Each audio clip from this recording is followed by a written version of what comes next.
Hello again to Summit Live. We are coming to you from Summit International Flooring, our headquarters in Whippany, New Jersey. My name is David Numark. I am the president of Summit International Flooring, and co-hosting with me today is Marc Becker. Hello, Marc. Hello. Marc is our national sales director, and of course, as always, we have our little pooch, our mascot Rocco, who is with us. He generally tends to take over the show at some point in time during the day. We welcome you. As I said, we have a very, very special guest today. We have Cuoco Black of Cuoco Black Design. He is not your average gym designer. He is different. I have been a fan of his for years. I have followed him on Instagram and other platforms for a long time. I am very, very pleased to introduce Cuoco. Cuoco, are you there? I am here. Thank you for having me on your show. I want to make sure I look pretty. You definitely look pretty. You always look pretty. I checked my hair right before we went on air. Yeah, we look great. You know, I said to you before when we were speaking about an hour ago that don't worry, I'm going to change my shirt. I'm going to wear, I normally Alan Smith, who is our director, who you've met, he's working behind the board today. He has always said to me to wear a solid color so, you don't see any distortion in your shirt. But you know what? I'm getting so comfortable with what I am. And this show, it's becoming very, very easy. And I am who I am, and I'm wearing what I am. And Marc is wearing his casual shirt. When we first started the show, 11 or 12 weeks ago, we were all decked out and dressed up and buttoned up. And it's just not who we are. This, in fact, the fact that I even shaved today is news. Anyway, Cuoco, welcome. We have a lot to talk about. You are not the typical commercial gym designer. We are very curious to know the state of the industry, where it is today as you see it. Well, there's two states of industry. It's what the media tells you, and it's what you want to project to the industry. So I'll give you an example. Fitness editorial, on top of all other editorial, global scale, is saying that gyms are finished. The new normal, gyms will never be the same again. And it went on, it kept going on. When this first started, about, let's say, 3 months or so, and I was watching on LinkedIn, I have a big following on LinkedIn. I was watching all this information coming at the fitness industry. And I'm a brick and mortars guy, and I have more ponies in the race. So I'm not just brick and mortars. I have other things I'm working on. And so I kept seeing all this information coming in that, this dystopian future for the gyms, they're finished, so on and so forth. And after 2 months of it, I saw all of my colleagues in my network in distress. And I finally said, you know what? And I put a post up on LinkedIn. I said, who defines what the new normal is? And I said, as a matter of fact, it's my impression that brick and mortar gyms are going to come back, and they're going to be more powerful than they were ever before the lockdown. And the reason that it is that people have seen that illness and being out of shape and not conditioned, and your immune systems made them susceptible to some of these sort of flu-like conditions, if you will. Yeah. And so when I put this post on that brick and mortars is going to become more stronger than it ever was before, I had over 24,000 views and over 500 comments. And I usually get 100 or something of that nature, maybe a couple of thousand, but I got 24,000 views, and everybody was like, yes, this is the future, because nobody's saying that the future is optimistic. The media saying the future is pessimistic. Right. So to answer your question it depends on your state of mind and what you want to say. I happen to agree with you. First of all, I need to work out more, but when I do work out, I enjoy working out at the gym. Although I must say that since COVID has begun, I've been a little bit addicted to the Peloton and into running. And some of the friends that I have and that I've spoken with, they are saying at the moment that it's really not something they plan on going back to the gym anytime soon. Well, the gym, to me, it's been a part of my life since I was a teenager. And I've always said, if I don't get my regular routine in at the gym, I'm going to catch a cold, I'm going to get sick. So I think what Cuoco is saying is 100% correct.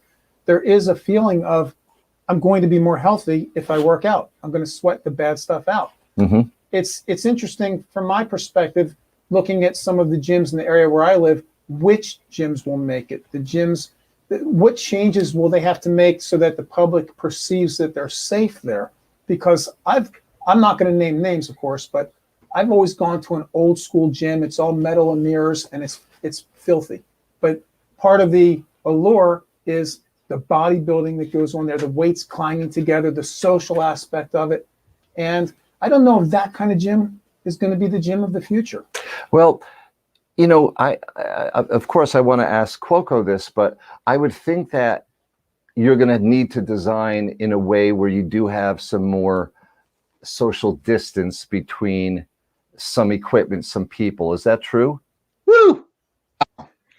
Well, there's two things. There's short-term and long-term. So coming out of this, I've been blogging about this, that gym owners everywhere, all the gyms are disinfecting their gyms and bleaching everything, bleaching the life. No sustainable earthly life can be in the gyms. And they're calling that quits. That's as much as they're doing. We've cleaned our gym, they're steam cleaning and so on and so forth. And I think that's a good perception to give to the public. So in regards to the long term, I think it's all going to go back to what it was. Maybe it'll take 12 months. After the election, everything will change, of course. Everyone knows this. And might take a year for people to get back into the zone of the gym. And I think what on the design side, gym owners can do temporarily, dedicate a section of their gym to what's called functional training. So now let's take a legacy gym that we were talking about, where there was all this equipment. Maybe you take a third of your gym, if you have all of this exercise equipment, you put down AstroTurf. There's no equipment, no one gets to touch it. You do kettlebells, push-ups, sprints, things of that nature. So maybe in the short term, you change your equipment in your gym, you take out some of the equipment that people have access to, and just do, for example, as the images you're showing, some workout areas. But in time, I think you're going to have a mixture of both. You're going to go back to the legacy gyms that has all the equipment, and then you're going to have these new gyms, and I'm doing a lot of them, which are open areas where people do what's called functional training, or HIIT, HIIT training. We see an awful amount of neon lights in your design. I use, what is that? I use everything. I use, well, that's the trick. That's why some of the images, when you look at these images, and I don't take credit for it, it's the developers who invest in it. I use everything. I use LED, I use neon, I use low voltage, I use incandescent, I use fluorescent, I use branded color, RGBW. I use often, sometimes some of these gyms you're looking at have 7 different lighting fixtures that are all doing something different. So lighting is very tricky. It's what amplifies the look and makes the gym look stand out. Wow, these pictures are nice. It's funny. I look at these as a viewer now, and I'm like, hey, these are nice gyms. Well, are you using that lighting just to make the gym different than other gyms, or is there a motivation that comes? Like, you go into a nightclub, you see lights and music and strobes, and you're moving.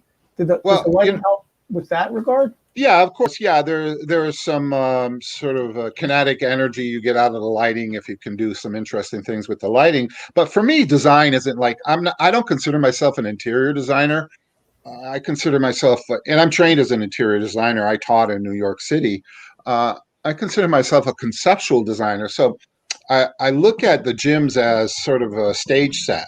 And so we create these spaces, and we use branded colors and architectural elements that integrate with the lighting. So there's a lot of layers. It's hard to put into words, how I do it and what I do. But it's not one thing, it's multiple layers. And if I can get 7 or 9 layers of lighting into a facility, I mean, you look at the lighting in some of these pictures, but it's not only the lighting, it's the materials, it's the architectural geometry, it's the shape of the space, it's the fixtures. There's, again, layers and layers of details in sort of these brands that I'm working with. There's no question, but the lighting is the first thing that kind of pops out at me when I look at it. The untrained person just looking at a gym, to me, it's, I see the lighting first before I see the shapes and the elements that go in there. They're just stunning. They're unlike any gym Thanks. I have ever been in. Without naming names, I've been to the typical gyms for the most part, not the ones that Marc's been to, because as Marc says, his is more like a steel and mirror. Yeah, that's okay. Your design is not institutional. I would say it's not an institutional gym with just a black floor and some mirrors. There's life in your gyms. Yeah.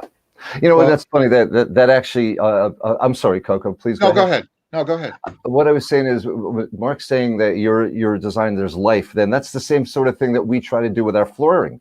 Yeah. We don't want to be this typical flooring company that has the same black gym flooring, the recycled rubber gym flooring that everybody else has. We love to use color. We love to use... Put some of your... And that's why I went to you guys, because I'm looking right now at your tables, and again, that's why I went to you. This is just a small sampling. Alan's going to grab the live camera and go over to our light box and switch over right now to give you an idea of some of the colors and designs and looks that we have when we design gyms. And we work with various designers and architects around the country, in fact, around the world. And what Alan's looking at right this very second is a product called Prism, which is an EPDM rubber with cork crumbs, and the cork crumbs has some advantage to it, not just for sound dampening and for slip resistance, but it's a really cool look too. And again, something that you haven't seen much is a product called Rubberazzo. It's a rubber floor made to look exactly like terrazzo. So and we're fortunate enough to be able to be working with you on a project right now where we did a custom sample for you, which I believe just got approved. I'm looking forward to seeing the purchase order come in on that. Yeah. It's taking time because the economy and real estate and financing, everything is kind of all over the place. But it's gonna happen. I just got a text from him today, and we're working on another one. And again, why you called me in and why I'm working with you is you have these products that are differentiated, and that's very important. We're kind of running alongside you in our thought process. We don't want to look like everybody else, and we work with higher quality products. You mentioned a few minutes ago, design materials maybe are changing. We work with EPDM rubber. It's not made from recycled car tires, and there's no odor. There's no odor that has to dissipate for the first 3 weeks or 3 months when it's first laid down. So we're working with healthy product, and then we have things like cork that's naturally antimicrobial, and we have products for locker rooms that are woven vinyl that can be wet and be easily cleaned even with bleach and water. So we work with different materials also, but the key is we like to look for things that we don't see everywhere, things that get us excited.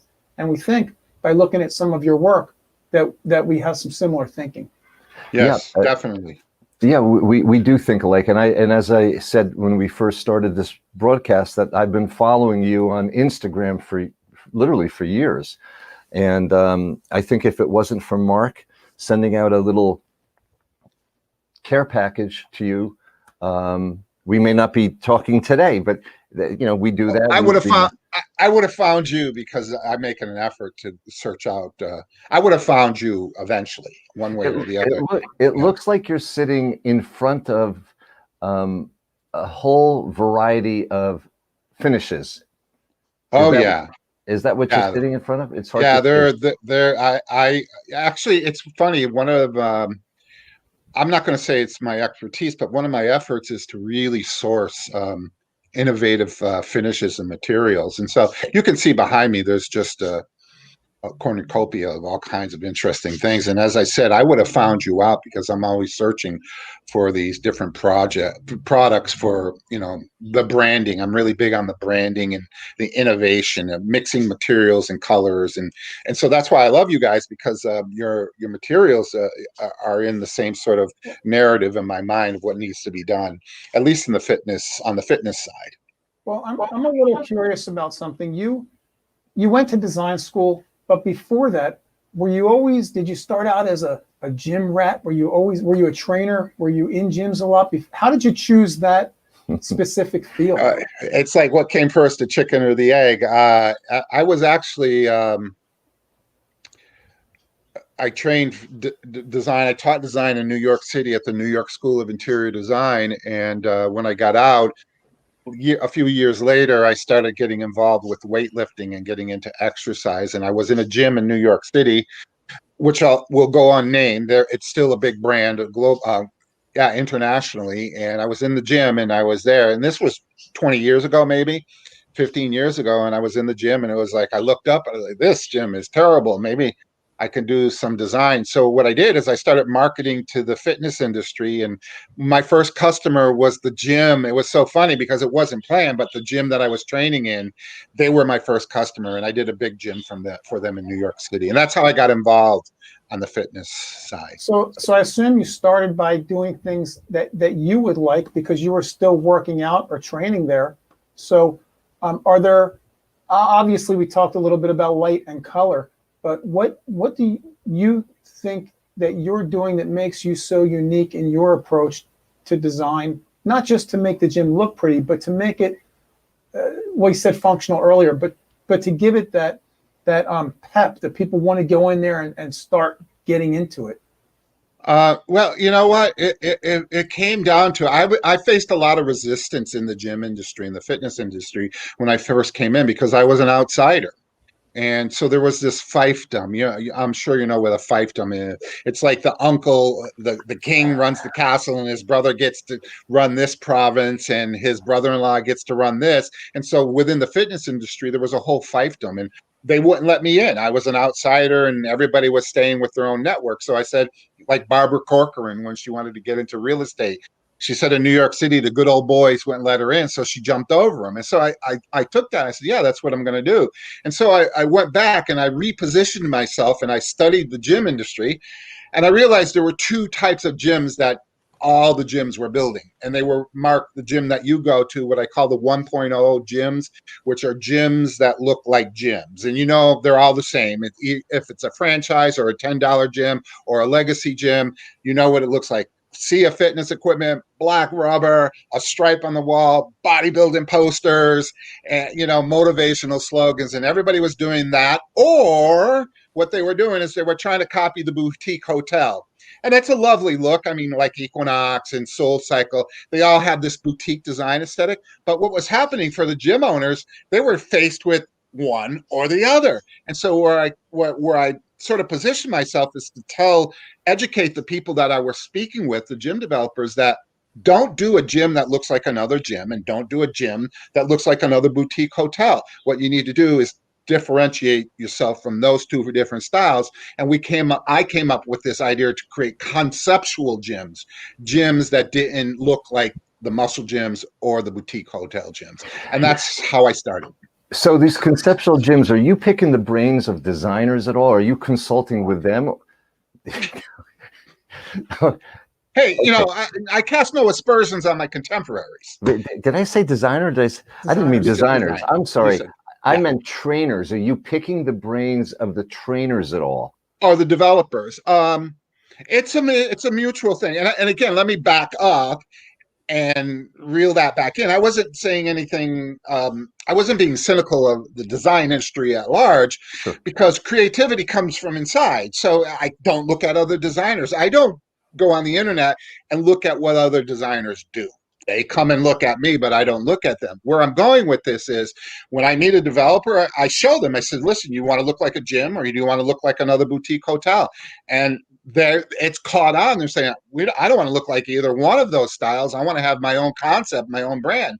And so what we go is we do a competitive analysis of all the gyms in their marketplace. We look at the gyms, what they're doing, and we always find it either looks like a gym, a muscle gym, or it looks like a boutique hotel. And so we come up with concepts of what their gym might look like. And again, it comes from the owner. I only facilitate the design, and sometimes they're inspired by a Hollywood movie, or it's a book, or they love, military vehicles or whatever, spaceships. And so all our designs are inspired by non-fitness inspirations. Done. Well, now, it's interesting. And it allows obviously for a lot of creativity, and that obviously floats your boat. And you've done a heck of a job, as people can see from the short amount of images that we're showing.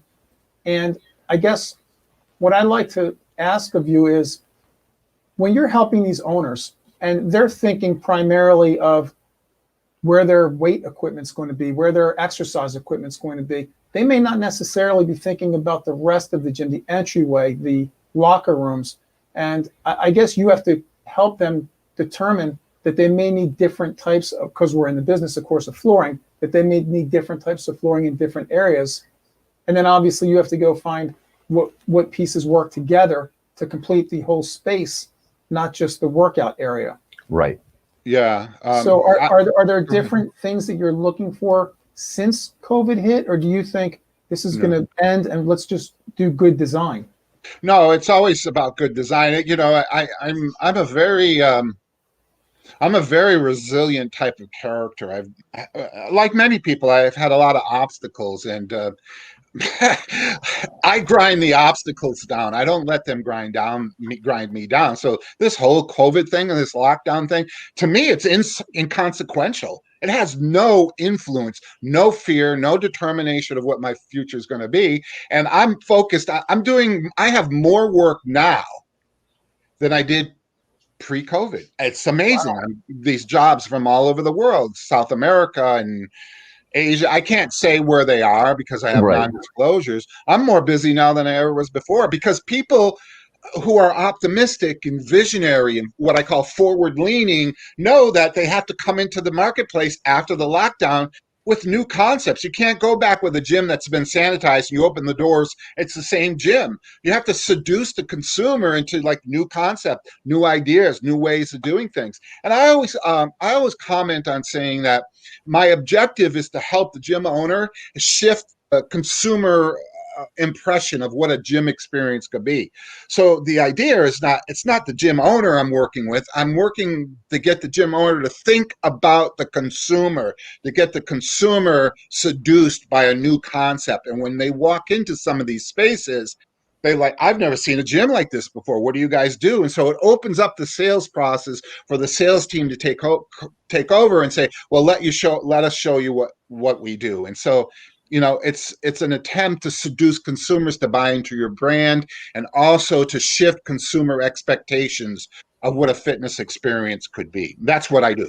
You know, it's funny. I'm sitting here as you're speaking, and Alan is flashing some of the images on the screen. I'm seeing some of these images for the first time. You know, there's a screen right up there against the wall, and I'm looking at them saying, wow, these are beautiful, you know, and I haven't seen them all. And I know that if I were looking for some new gym now, I would definitely be strongly interested in a space like that. Well, and people are changing, and the younger generation is not looking for the 1.0 gym that you talked about. No. That I remember from when I was a teenager and stuck with out of habit, maybe, or because that's where my friends were. I think younger people today are blending. They're not bodybuilders per se. They're fitness people. They want to exercise with their friends. Yeah. They're not just looking to put on a headset and get their training in and then go and then leave. So I see a big difference in the environment where you're building a business, and you need to draw some younger people in who are going to stay with you a long time, as opposed to people like me who are just trying to get their workout and get their time in and be done. Yeah. So your design, I think, flares well towards that younger generation who's going to be around longer than I am, and is important for the current state of gym ownership. Yeah, you've got to look at it's always about the consumer. It's always B2C. And so when I work with the developers, you know, I tell them, you know, put away what you like. It's not what you like. It's not what you design, what other gyms you like. I say, don't start looking at other gyms. You don't want to use their color schemes. You don't want to use their material. You don't want to use your lighting. I said, stop doing what you think you like, and let's work and come up with something we think the consumers will be seduced into. Yeah, we talked about some of the rubber product. We talked about that we have woven vinyl for locker rooms and cork, et cetera, et cetera. We also have very unusual carpet products that standing and fitting and and are easy to take care of. Yeah. And don't hold odor because they're so I like flat. that one. Send me a sample of that. You'll get do. it. But they're so flat and tight that they don't hold the sweat and the Yeah, germs. well, You don't want a plush carpet that's going to hold liquid. well, this isn't nylon. This is recycled from plastic bottles. right. This is So Nice. water does not penetrate this, so it does, there's no odor. Sometimes you go into some gyms and you can get that musty odor from sweat because carpet is a textile. Yeah, they have plush carpet that's too Yeah, plush. and when people are sweating, they get off the treadmill or whatever they do, and they're dripping into the carpet. That becomes a very musty, stinky little odor. This is not the case with a product like this because it's not your typical carpet for your not so typical And where I was going was we have things that are of color that work in different environments. And even when we talk about turf, Hold that up. yeah, we have planks that make for This is unusual and contemporary Yeah. space. this is again not your typical carpet product. Right. And We're- very, very low, tight pile so that it can Yeah. work in that environment. And then we looked at our turf and we thought, well, our turf can work in gyms. And then we learned our turf wasn't really for gyms. Our turf wasn't dense and strong enough for somebody to push a sled over or to run with it. Our turf we had was fluffy and decorative and pretty, Right. but not necessarily functional. Yeah, I know so- all of those. Yes. Yep, yeah, so we yeah, created yeah. a And new I mean, these turf. are some of the turfs that we have We that are created a new functional incredibly turf. incredibly strong, where you can push sleds over it, really stand up. And we do everything we can with color. That's really how we differentiate ourselves between Dave, the if you quality can- and the Can you color. slide the bottom piece open to show Cuoco something? We Sure. even made one that looked like wood. And we have other products that look like wood but are not wood. And Yeah. we do that for a reason. I People want a sample of that. Yep, you'll get it. People today, they like the look of wood, the warmth of wood, but wood's not functional in a gym. It's going to indent. It's going to be noisy. Sure. You fall down, you're going to get hurt pretty badly. So we took a wood look with a rubber back, and it doesn't indent so easy. It's got a PSI of 1280. Some of the designers that are out there, Cuoco, they design for the looks, but not for the performance. And I have been to a very high-end hotel gym in the Columbus Circle area. I'm not going to get into it. I know. But I bet you do. I bet you do. And you walk into this. Beautiful.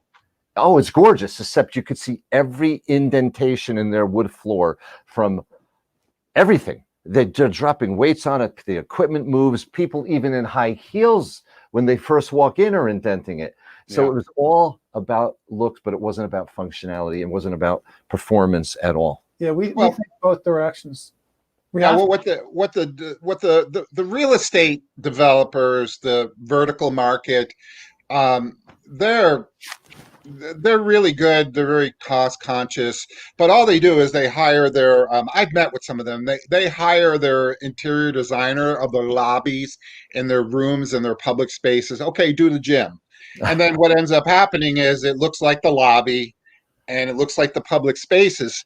And so I just have this client in Mexico City. I'm doing 2 projects, residential vertical towers. And they called us and they said, we don't want, because I blog about, don't make your gym like your lobby. You want your gym to be exciting and kinetic and have energy and be amplified and be a fitness environment. You can do beautiful things, but don't make it look like your lobby. You look like a boutique hotel. And they saw my post about that and they hired me. I'm doing 2 gyms for them. So, yeah. I mean, it's beautiful. It's a great look of the hotel, the boutique design look. But in a fitness area, what you want to do is you want to inspire people and excite them to exercise because it's hard enough to get them to do it in the first place. So, yeah, this gym is amazing. This place is amazing. Yeah, the most interesting thing that you've taught me today is that gym owners don't have to be pessimistic. There is light at the end of this tunnel. People are going to work out. They're going to want to be healthy. And there's a big future in gyms. And I think prior to speaking with you today, I guess with all the news you watch, my mind would have gone the other way. And I would have thought, I wonder if gyms are going to be able to make it. This is not the first. It's great hearing this. This is a terrible thing, but it's not the first pandemic we've had where this too will pass. It will take a while. This one's hitting home. A terrible situation worldwide, but this will pass, and people will get back to life again as soon as we can clean up their area, get a I vaccination, a I virus think a lot of vaccination that works. designers would be smart, and I'm sorry to interrupt, but I don't want to lose the thought. Yeah. A lot of designers would be smart to listen to what Cuoco is saying, not just about gym design, but all design. The world's not coming to an end, so let's go do our thing. Yeah, well, unfortunately, Yeah, I mean, a lot the of people have to live hospitality with and that. I'm sorry, the hospitality industry has a lot of good. I like what they do. I actually come from the hospitality industry. I was designing one of the hottest restaurants in Meatpacking District in New York City. I actually went to Paris and I would design one of the hottest bars in Paris. So I was in the hospitality industry. I know the industry. There's a lot of good work in there. So there's a huge future. And again, I just advise people to stop looking at what your competitors and what everybody else is doing and looking at, boutique hotel design magazines and boutique hotel trade shows, because you're just going to replicate the elements and put it together differently. So just, Good advice. be innovative. Well, you are definitely innovative, and we think you're very special, and we'd like to take this opportunity to thank you again for being part of our show. You are definitely a great guest, and we may actually ask you if it'd be all right with you to come back again in the future. Yeah, we and love join you. us. Yeah. We'll do some shows of your products in my clients' gyms, and if your people want to follow me, it's on Instagram, Gym Designer, one word. That's right, Gym Designer, and then we also have your website, which is called fitnesscenterdesign.com. Thanks. Yeah, there it is, right on the screen. I love your products. That's why I'm on your show. Well, thank you, and we love you, and we love your support. So anyway, thank you very much, and let's talk about our upcoming show. Thank you, Cuoco. Thank you very much. Bye-bye. Bye-bye.